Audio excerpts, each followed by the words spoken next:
So yesterday, y'all classified rational numbers. Today, we're going to be classifying real numbers. So the main difference between yesterday and today is you have the word real and the word irrational. Real numbers, I'll tell you right now, is every number you've seen so far. You have only seen real numbers. There are imaginary numbers, but you have never seen an imaginary number. So all numbers will be real. So another new thing is an irrational number. And I might have said yesterday that pi is irrational. So the difference between rational and irrational is rationals numbers can be written as fractions or decimals that terminate. What I mean when decimals terminate means that they end. Now pi is an irrational number because we all know pi as 3.14, but pi is actually 3.1415926 and it goes on forever without a repeating pattern.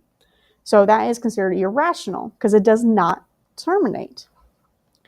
Another one is called the square root of 2.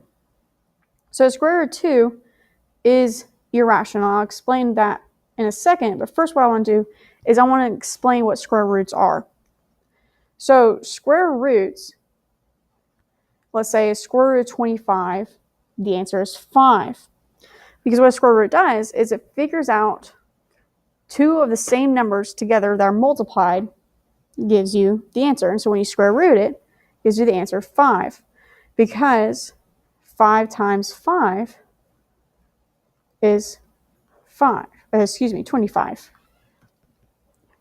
So this is considered a perfect square because you know that these two numbers multiplied together gives you 25. So this also can be written as 5 squared equals 25. So when you find the square root of 25 equals 5, it means it's like the side length of a square. So let me just give you another example real quick. And remember, we talked about the class together. So another perfect square will be 49. Square root of 49 is considered a perfect square because you can do 7 times 7, which is 49. So the square root of 49 is 7.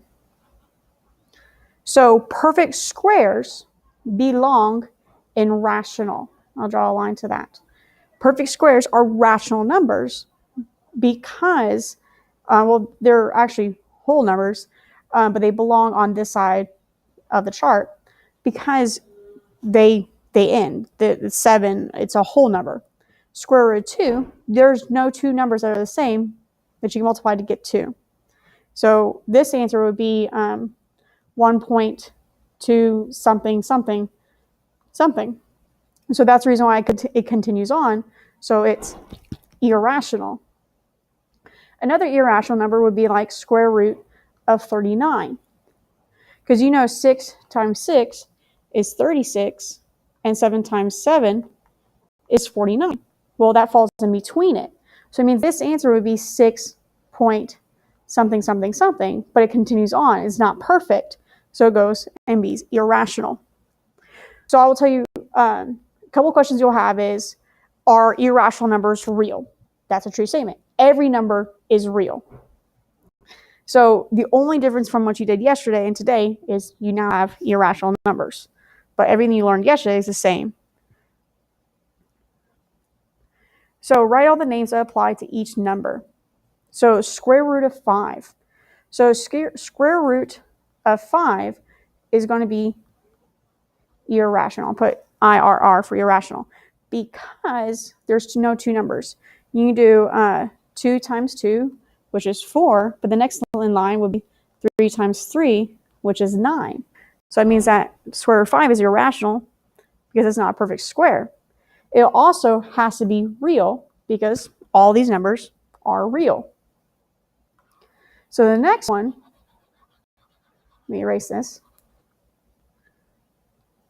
is negative 17.84. This is considered a real number, first off, and it's considered a rational. The reason why it's rational is because this decimal ends. It terminates. Okay? So that's what we learned yesterday. I wrote a decimal is a rational number as long as it terminates. Okay, last one is a little tricky. And if we can erase this, come on. There we go. So now you have square root of 81 over 9. So I know we're just going to focus on the square root of 81. The square root of 81 is actually a perfect square because 9 times 9 is 81. So that means this equals 9. So now if you just replace the square root of 81 with 9, you have 9 over 9, which equals 1. Well, 1, as we learned yesterday, 1, I'll write it up top, is a whole number, an integer, a rational, and natural, which they always forget in this line, I don't know why, and now it's also considered a real number. So it's everything except irrational. So if I asked you which slot does the number 1 not go to, you'll say irrational. 1 is not irrational.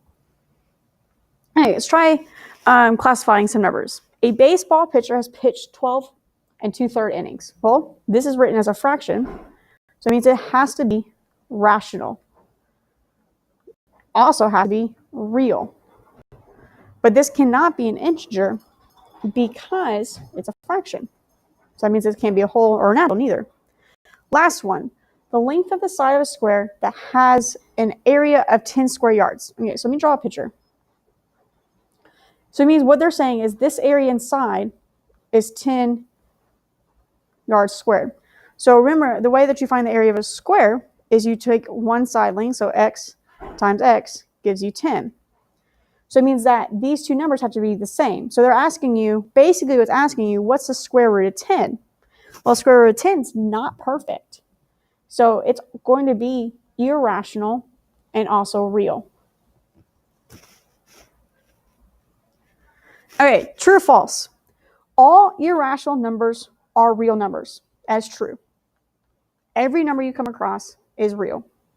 Okay, no rational numbers are whole.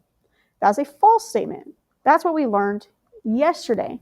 If we go back to our Venn diagram, is we have rational here, and they're also whole numbers. To be a whole number, you also have to be rational. So what you're going to say, went too far, is false. No rational numbers are whole numbers. That is actually a false statement. So you can say, to make this true, you can make this word, some rational numbers are whole numbers, because not all of them will be. Okay, now you turn. All rational numbers are integers. This is a false statement, because not every single rational number will become an integer. So like here, up here, we have 2/3. 2/3 is not an integer. Well, -3 is an integer, and it's also rational. So this is a false statement because of that word all. Again, if I change that word to some, that would be true. Some irrational numbers are integers. This, again, is false. And the biggest way you can tell that is here you have integers, and over in a completely different circle is irrational. So an irrational number can only be real or irrational. It can never become an integer. All right, that's just a quick recap, and this will be your homework for today. Thank you, guys.